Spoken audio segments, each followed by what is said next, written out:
कली में साचो सतयुग आयो, कली में साचो सतयुग आयो। स्वामी नारायण देव प्रगट भये, स्वामी नारायण देव प्रगट भये। मुनि संग मरम जनायो, मुनि संग मरम जनायो। कली में साचो सतयुग आयो। चारु वरन के धर्म सनातन, चारु वरन के धर्म सनातन। वेद पुराण बतायो, वेद पुराण बतायो। मन सहित पालत नर नारी, लत नर नारी। भवजल पार पमायो,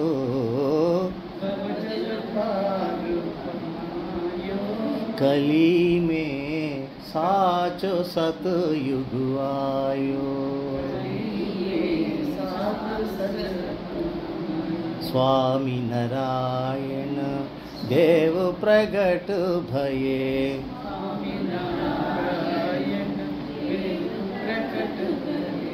मुनि संग मरम जनायो। ज्ञान वैराग्य भक्ति को मार्ग,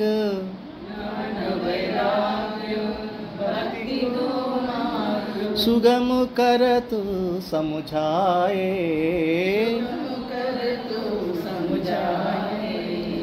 जो रवि उदय रजनी तमु जावतु, जो रवि उदय रजनी तमु जावतु। उरु अंधकार नशायो, उरु अंधकार नशायो। कली में साचो सतयुग आयो।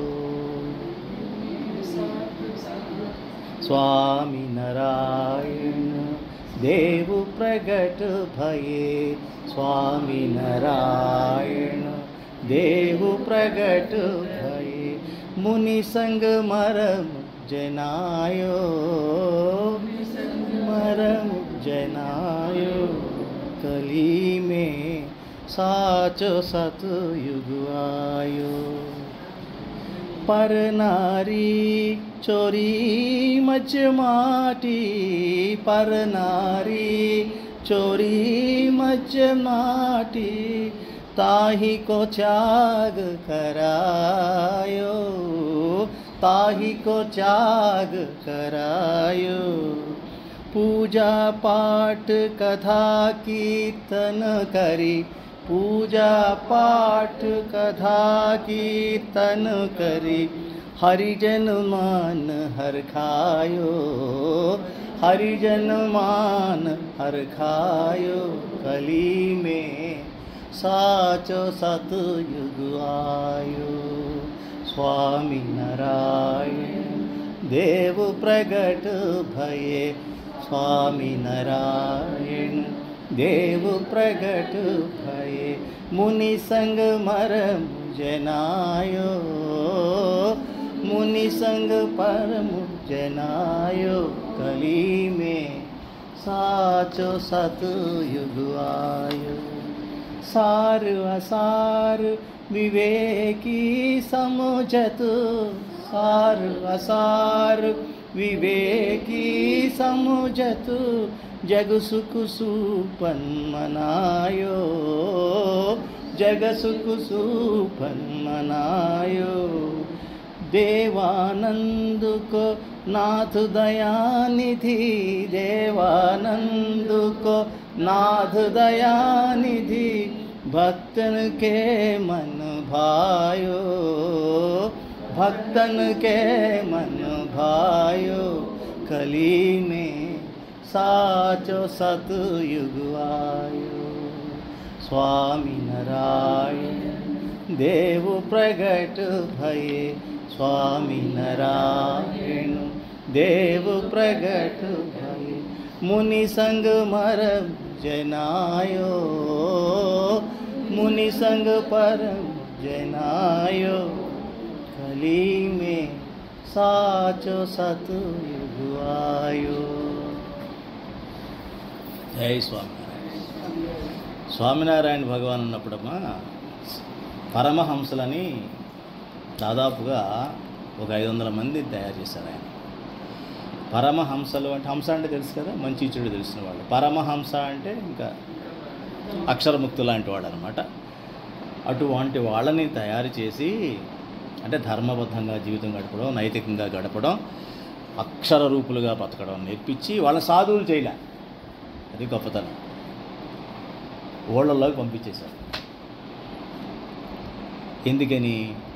ప్రతి ఊళ్ళోనూ కూడా పరివర్తన తీసుకురావాలి, ఉన్నటువంటి జనాల్లో వారిలో నైతిక ప్రవర్తన బాగు చేయడం, మంచి మంచి అలవాట్లు, మంచి ఆచారాలు, మంచి ఆలోచన అవన్నీ ఉండేలాగా వాళ్ళని తయారు చేసిన తర్వాత కొంతమంది నందస్వాములని మొత్తం ఒక 20 మంది దాకా మాత్రం ఈయనతో పాటు ఉన్నారు. వాళ్ళు ఎవరయ్యా అంటే చాలా ప్రసిద్ధులు అన్నమాట. బరోడా రాజు దగ్గర ఆస్థాన దివానుగా ఉన్న అతను బ్రహ్మానంద స్వామి, ఆయన కూడా ఒక ఆయన. అట్లాగే మన సౌత్ ఇండియాలో ఆంధ్రాలో ఒక పెద్ద పీఠానికి అధిపతి ఆయన ఆ రోజుల్లో. ఆయన మామూలుగా గురువులు ఎత్తుకుంటూ వెళ్తారు కదా, అలాంటి వాళ్ళు కూడా వెళ్తుంటారు. ఇంకా మహానుభావులు ఎవరు పుట్టారో తెలిసిపోతుంది వాళ్ళకి. తెలిసి అట్లా వెళితే అక్కడ ఉండిపోయాడు ఆయనకి సాధువు, ఆయన నందస్వామి కింద మారిపోయాడు. ఇట్లా ఒక 20 మంది దాకా ఉన్నారు. ఒకళ్ళ గురించి ఒకళ్ళ తర్వాత చరిత్ర తెలుసుకుందాం ప్రతి వారం. ఈయన ఈ కీర్తన ఎన్నో రాశారు, వేల కీర్తనలు రాశారు వాళ్ళంతా. గుజరాత్ అమ్మా ఆయన స్వామి మారిపోయారు పేరు, ఆయన పేరు ఏదో ఉంది చూస్తాను, చరిత్రలో ఉంది, నేను చూసి చెప్తాను. ఈ రాసినటువంటి ఈ కవిత రాసిన ఈ కీర్తన రాసిన ఆయన పేరు దేవానంద స్వామి అనమాట. అట్లాగా ఆయన రాసిన కీర్తన. ఇందులో అర్థం ఏంటంటే కలిమే సాచో సతయుగు ఆయో అంటే అంటే సత్యంగా కలియుగంలో సత్యయుగం వచ్చింది. కలియుగంలో సత్యయుగం వచ్చింది. ఎందుకని? స్వామినారాయణ దేవు ప్రకటయ్యారు, భగవంతుడు స్వామినారాయణ ప్రకటయ్యారు. అది మునిసంగ్ మరము జనాయో, ఆ మర్మము ఋషిమునులందరికీ తెలిసింది. ఎలాగైతే ఇక్కడ ఉన్నటువంటి స్వామి ఒక ఆయన ఇల్లు అక్కడ సాధువు అయిపోయారో ఆ రకంగా ఋషిమునులందరికీ కూడా ఆ విషయము తెలిసింది అని చెప్తూ, మరి సత్యయుగం అంటున్నాం కదా, సత్యయుగంలో ఆచరణలు ఏ రకంగా ఉంటాయి, సత్యయుగం అని ఏ రకంగా చెప్తున్నారు అన్నదానికి కింద ఇచ్చారనమాట. ఏమిటి? చారు వరణికే ధర్ము సనాతనం. మన సనాతన ధర్మం ఏం చెప్పింది? గీతలో కూడా చెప్పారు కదా శ్రీకృష్ణ పరమాత్మ, అదే సనాతన ధర్మం. 4 వర్ణాలు ఆధారంగా 4 వర్ణాల ధర్మాలు స్థాపించారు. అందులో నేము సహిత పాలత్ నరనారి, స్త్రీ పురుషులు ఈ యొక్క ధర్మాన్ని తూచా తప్పకుండా ఆచరించాలి. ఆచరిస్తూ భవజల్ పారు పమాయో, భవసాగరం అంటాం కదా, భవజల్ అంటే భవసాగరం, సంసారం, ఈ సంసారం అన్నమాట. ఈ సంసారాన్ని దాటడం పొందారు. పామాయో అంటే పొందడం, అంటే ఈ సంసార సాగరాన్ని దాటగలిగేటువంటి భాగ్యాన్ని వాళ్ళు పొందారు అని చెప్తూ నెక్స్ట్ ఏం చెప్పారంటే జ్ఞాన వైరాగ్య భక్తికో మార్గం. ఆయన ఏం చూపించారు మార్గం? జ్ఞానం, వైరాగ్యం, భక్తి. ఈ మూడింటిని కూడా సులభంగా అర్థం చేసుకునే విధంగా భగవాన్ స్వామినారాయణ వివరించారు. అంటే మనం ఏం అర్థం చేసుకోవాలి? సత్యయుగంలో ఉన్నట్టుగా ఉండాలి అంటే మనకు తెలియాల్సింది ఏంటి? అది వర్ణాశ్రమ పద్ధతులు ఫాలో అవ్వాలి ఒకటి. రెండోది ఏంటి? జ్ఞానము, వైరాగ్యము, భక్తి, ధర్మము. ఈ 4 కూడా మనం ఆ ధర్మం అన్నది వర్ణాశ్రమ ధర్మంలో వచ్చేసింది. ఇందా చెప్పాం కదా, వర్ణాశ్రమ ధర్మంలో అందులో వచ్చేసిన ధర్మం. ఇక్కడ మిగతావి ఏమిటి? జ్ఞానము, వైరాగ్యము, భక్తి. ఈ 3 కూడా ఎట్లా చేయాలన్నది కూడా వివరించారు. ఆ తర్వాత జీవ్ రవి ఉదయ్ రజని తమ జావత్. ఏ రకంగా అంటే చీకట్లలో ఎప్పుడైతే సూర్యుడు రాగానే పటాపంచలైపోతుందో అంధకారం అంతా, ఆ రకంగా ఆయన వచ్చి ఈ రెండింటినీ బోధించేటప్పటికి అంధకారం నశాయో, అంధకారం నాశనం అయిపోయింది. అదొక లక్షణం. అంటే ఏంటి? అందరి హృదయాల్లో ఉన్న చీకటిని ఆయన తొలగించారు. అలాగే పరనారి చోరీ మద్యమాతి, తన భక్తులు ఏ రకంగా ఉండమన్నాడు? వ్యభిచారం చేయకూడదు, దొంగతనం చేయకూడదు, మద్యం తాగకూడదు, మాంసం తినకూడదు. వీటి 4 నుంచి విముక్తిని చేశాడు. ఈ 4 నుంచి విముక్తిని చేశాడు. సత్యయుగంలో పొగ వస్తుందమ్మా, ఇటేమన్నా పొగ వస్తున్నట్టుంది కొంచెం.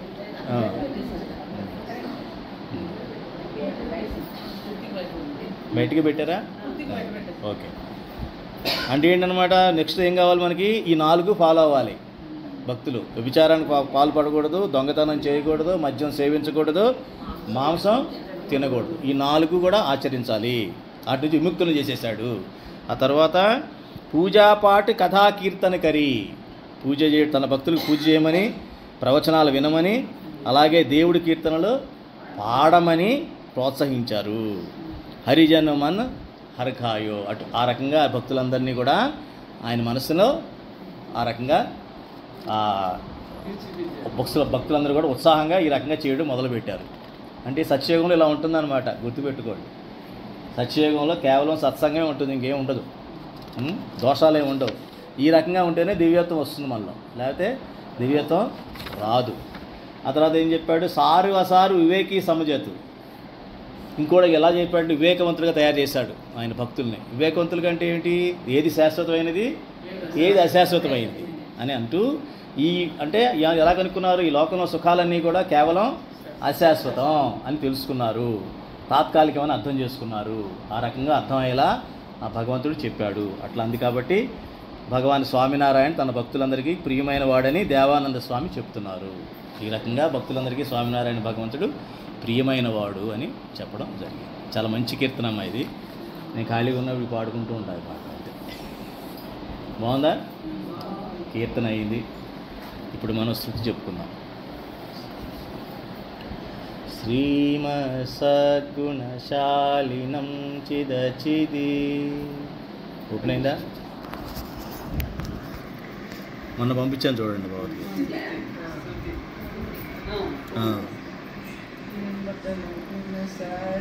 సౌండ్ ఆఫ్ చేసేయండి, నేను పాడతాను, మనం చెప్తురు కానీ.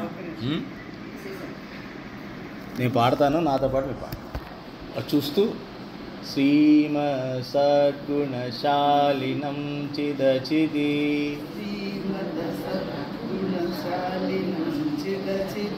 వ్యాప్తం చ దివ్యాకృతిం జీవే సాక్షరముక్తకోటిసుఖదం.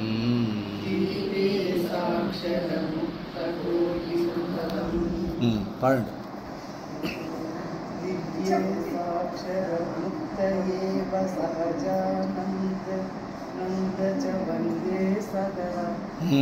Very good. పాడండి, మీరే పాడండి. నెక్స్ట్. జ్ఞేయం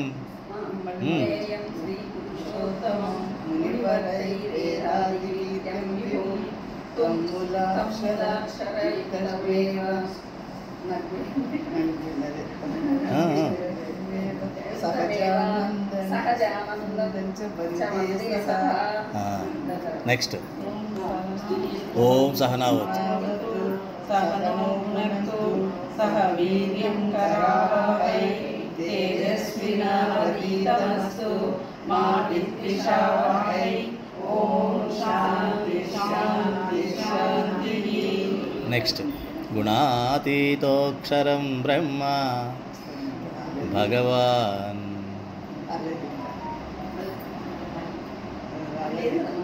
ఉంది.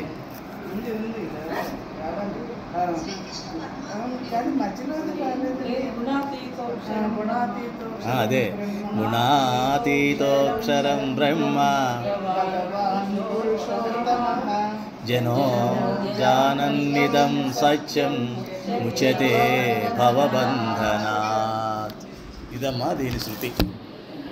కొంచెం రోజు ఇంట్లో ప్రాక్టీస్ చేయండి, వచ్చే ముందు వచ్చేస్తుంది. Okay, right. అయిపోయింది అందరే? మీరందరూ పూర్తిగా వినండి అందరూ. రాసేసుకోండి లేకపోతే.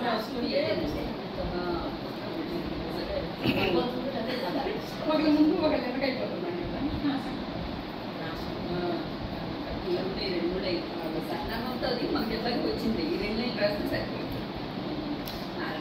ఎవరైనా రాసి లేకపోతే నేను రాస్తాలే, రాసి ఫోటో పెట్టేస్తే అయిపోతుంది. సరే అమ్మా, ఇప్పుడు కథావార్త చెప్పుకుందాం.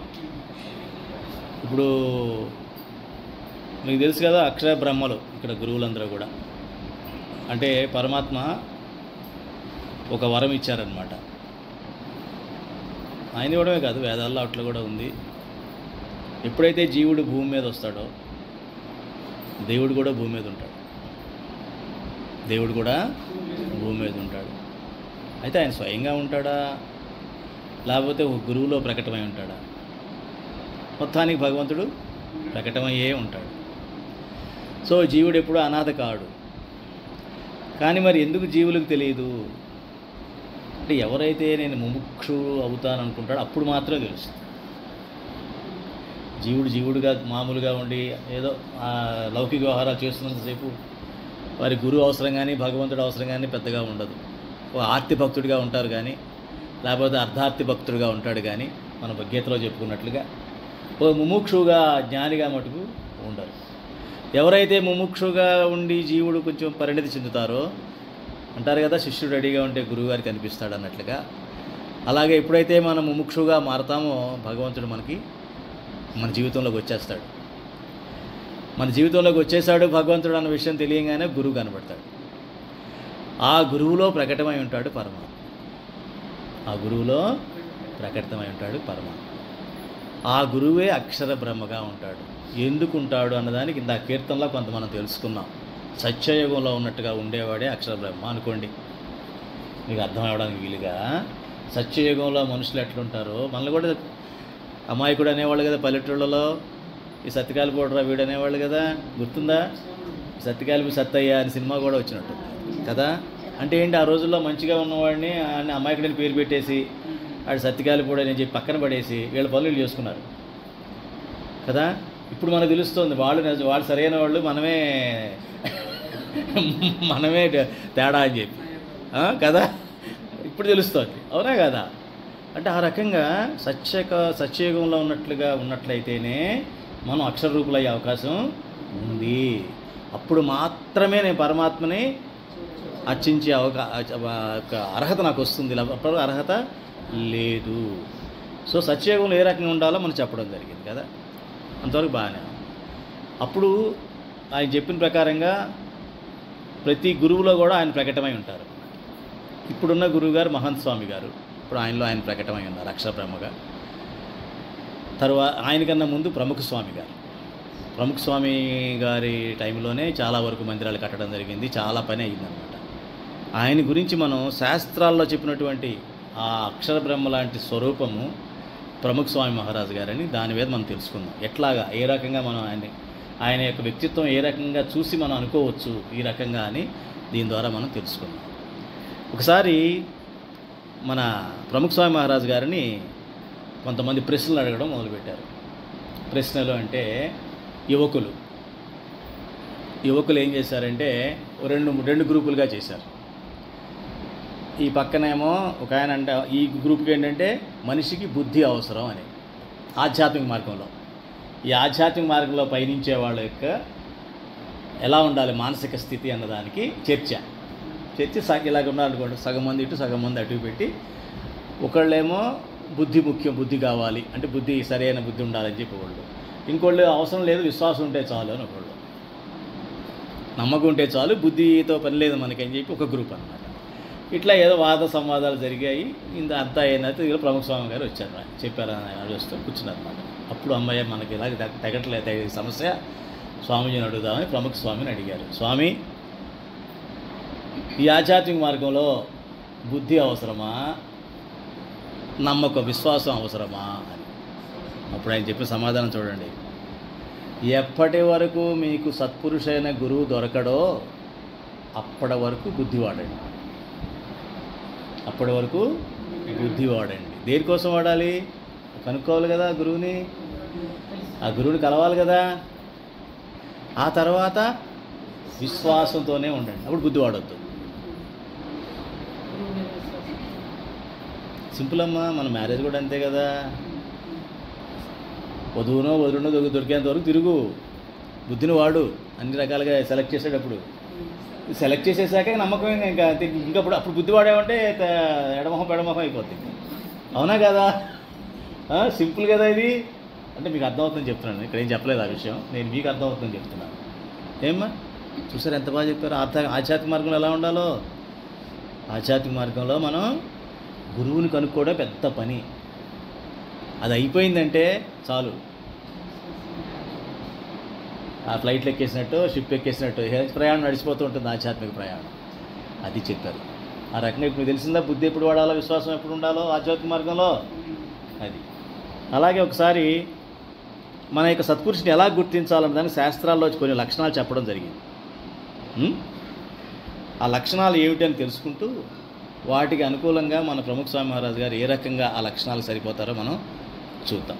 ఏమా ఎందుకంటే ఉపనిషత్తుల్లో కానీ, వేదాల్లో కానీ, రామాయణంలో కానీ, భారతంలో కానీ, మన భగవద్గీతలో కానీ అన్ని చోట్ల కూడా సత్పురుష లక్షణాలు ఇచ్చారు కదా. అంటే ఎవరు సత్పురుషుడు? భగవద్గీతలో చెప్పిన సత్పురుషుడు ఎవరు? ఎవరు ఎలా ఉండి ఎవరి గురించి చెప్పాడు లక్షణాలు? అదే ఎవరైనా భగవద్గీతలో చెప్పినటువంటిది ఏది? ఎవరా వ్యక్తి?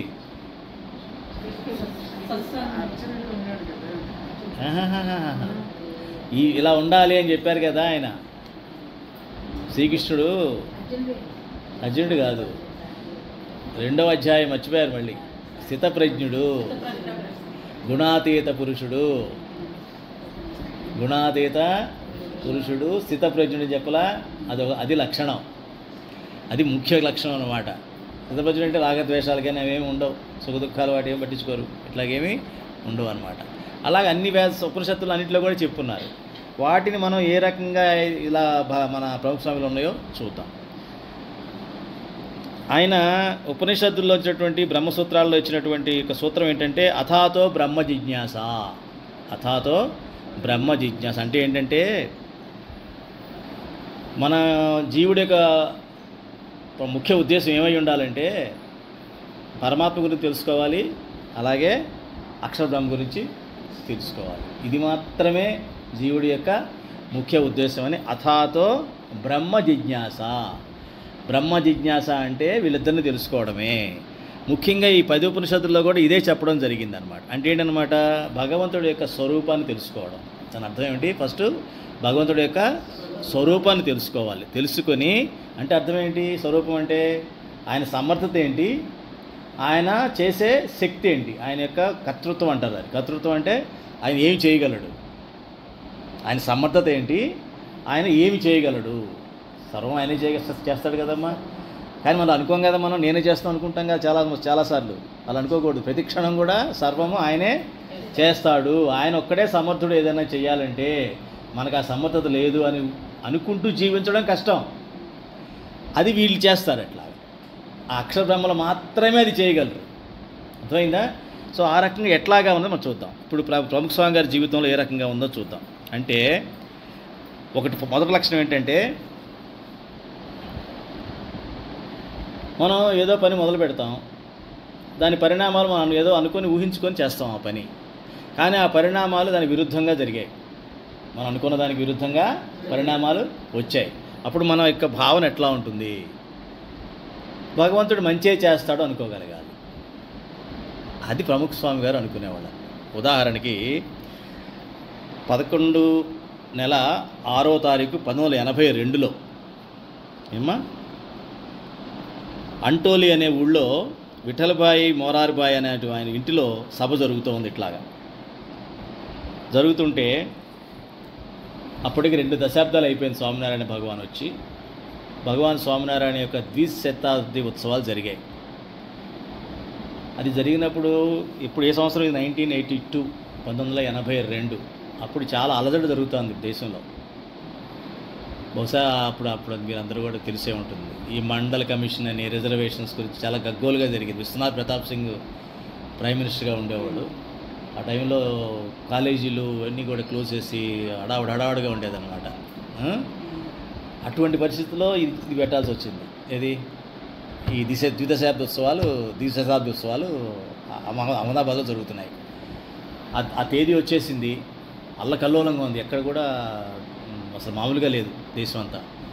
అప్పుడు స్వామిని అన్నారన్నమాట, స్వామి ఏమిటి మనం ఇప్పుడు పోస్ట్ పోన్ చేద్దామా ఇప్పుడు పెడదామా అని చెప్పేసి. అది భగవంతుడి నిర్ణయం, అది మనం పెట్టేసుకున్నాం ముహూర్తం, ఏం కాదు చేసేద్దాం. సరిగ్గా ఇది ప్రారంభమయ్యే ఒక రోజు ముందు ఆగిపోయింది స్ట్రైక్ అన్నీ కూడా. ప్రైమ్ మినిస్టర్తో ఒక ఒప్పందం అయ్యి ఆగిపోయింది అనమాట. అప్పుడు ఒక భక్తులు అన్నారనమాట, స్వామి నిజంగా ఎంత బాగా జరిగింది కదా ఈ అవాంతరం లేకుండా అంటే, అప్పుడు ఆయన అన్నారన్నమాట, భగవంతుడి ఇష్టం అది, ఒకవేళ జరగలేదే అనుకో అది కూడా భగవంతుడి ఇష్టం. చూసారా నా గొప్పతనం అది, కానీ జరిగింది కాబట్టి భగవంతుడు ఉన్నాడు లేకపోతే లేడని కానీ మనం వెంటనే డిసైడ్ అయిపోతాం కదా, భగవంతుడు ఉంటే ఇలా చేస్తాడా, మనం వెంటనే మన అభిప్రాయాలను తప్ప ఒకేసారి మారిపోతాయి, పక్క తిరిగిపోతాయి, అన్నీ విరుద్ధంగా మారిపోతాయి, అవునా?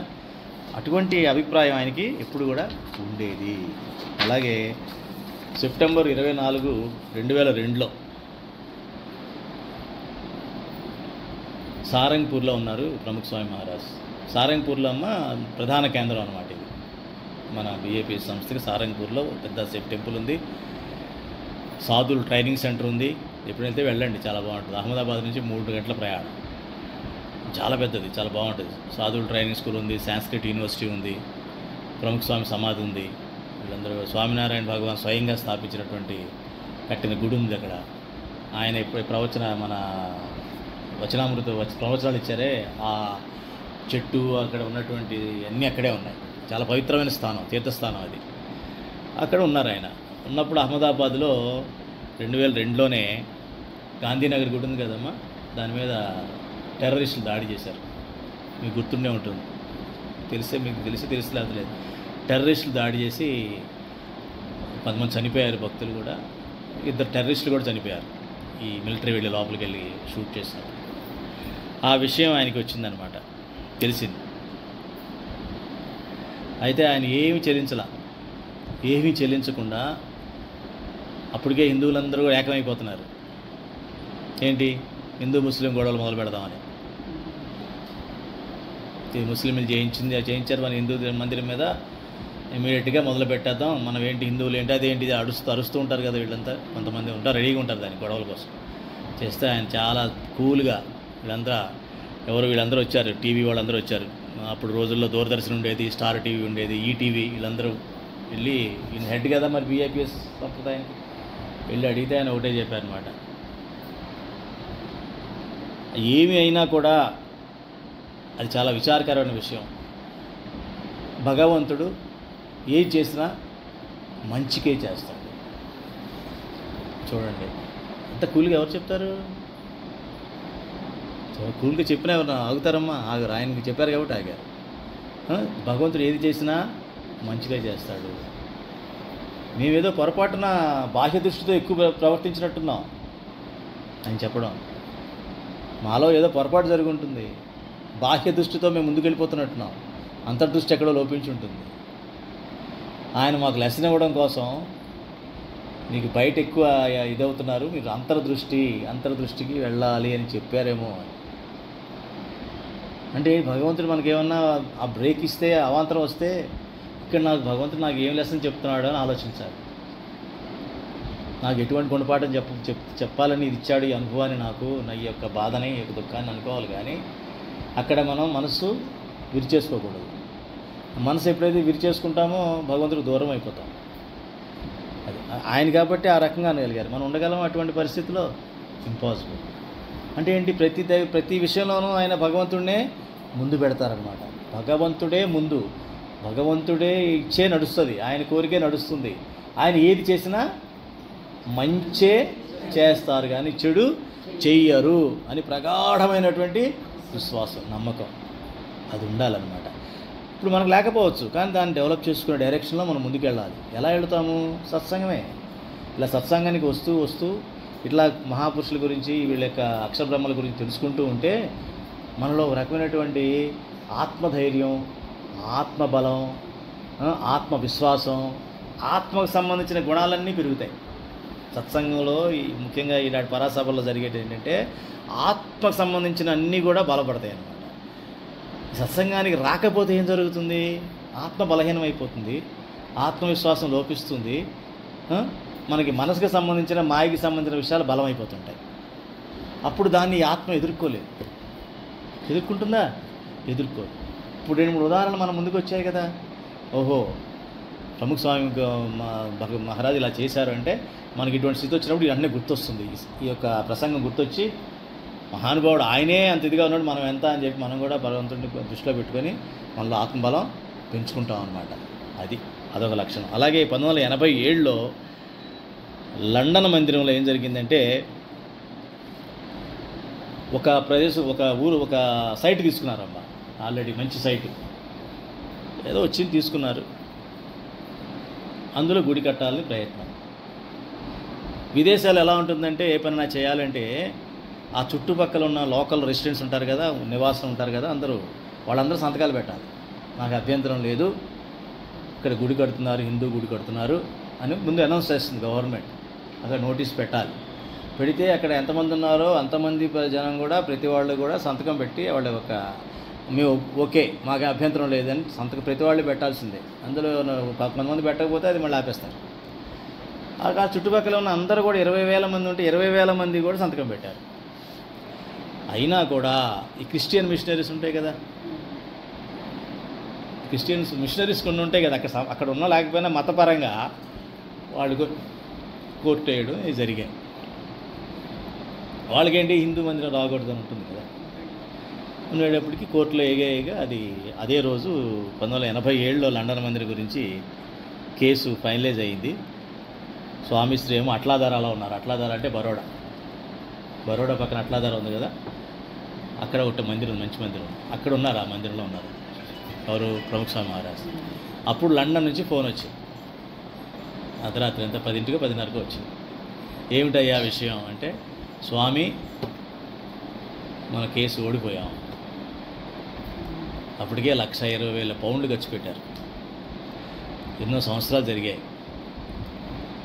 ఓడిపోయాం అనగానే భగవంతుడు ఇష్టం అని చెప్పి ఆయన మొహంలో ఏం చలనం లేదు, శుభ్రంగా 10 అయింది 10:30 పడుకుంటుపోయారు.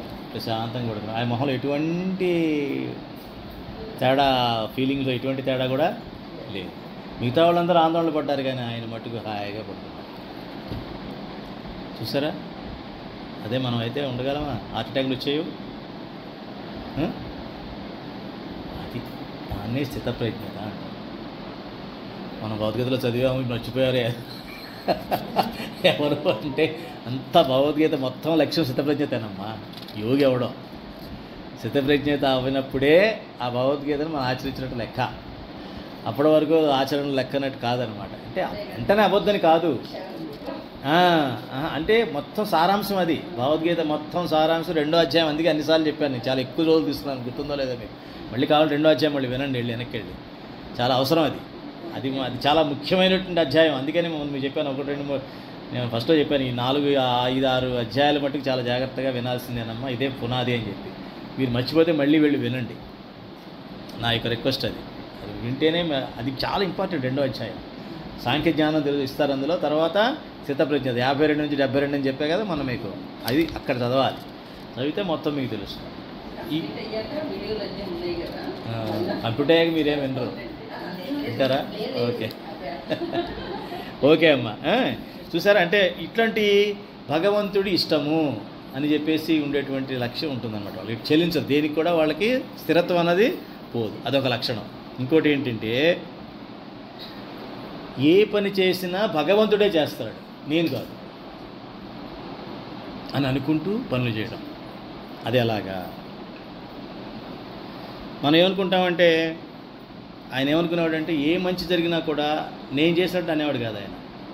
భగవంతుడు నా గురువులు నా వెనకాలండి, భగవంతుడు వీళ్ళు ముగ్గురు కలిపి చేసింది తప్ప నేను చేసింది ఏది ఇందులో లేదు అని. చూసారా? అన్ని గుళ్ళు కట్టి, అన్ని మందిరాలు కట్టి, ఆయనకి 1,300 మంది సాధువులను తయారు చేసి, వాళ్ళ ప్రపంచవ్యాప్తంగా అంత పేరు తెచ్చుకొని, ఆ ఇప్పుడు కానీ పేరు తీసుకోవడానికి ఇష్టపడ్డాను అనమాట. చూసారా? ఇక్కడ ఎట్లా అంటే, ఒకసారి 2007వ సంవత్సరం జూలై నెల 19, అప్పుడు టొరంటోలో ఉన్నారు స్వామిశ్రీ.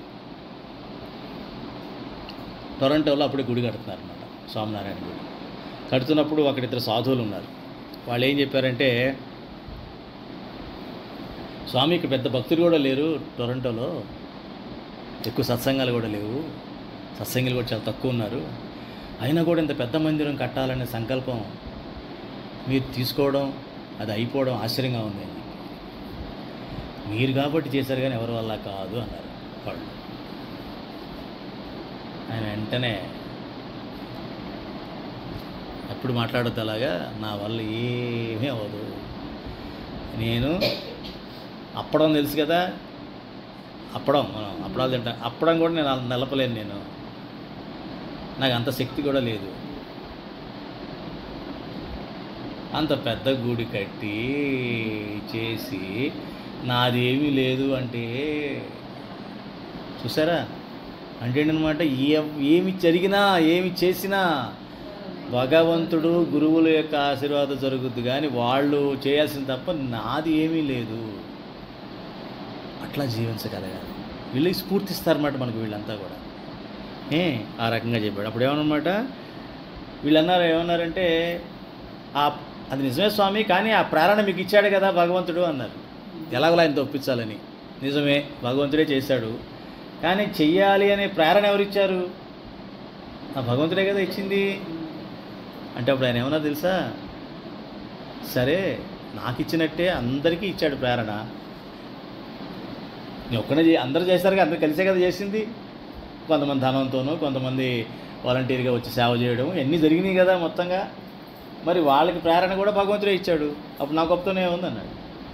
నాకు ప్రేరణ ఇచ్చింది భగవంతుడే, వాళ్ళందరికీ ప్రేరణ ఇచ్చింది కూడా భగవంతుడే, మేమందరం సమానం. అంతేగాని నేను ఇలా అని అన్నాడు ఆయన అనలేదు.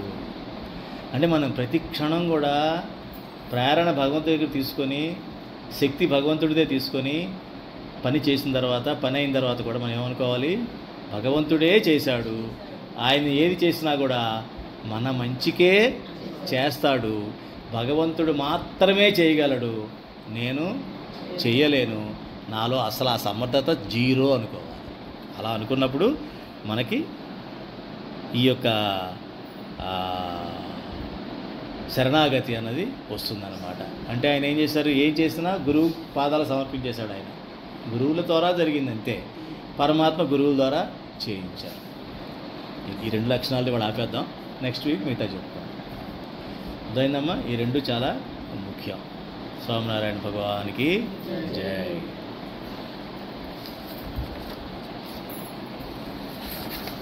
అసంగతి చెప్పుకుందాం.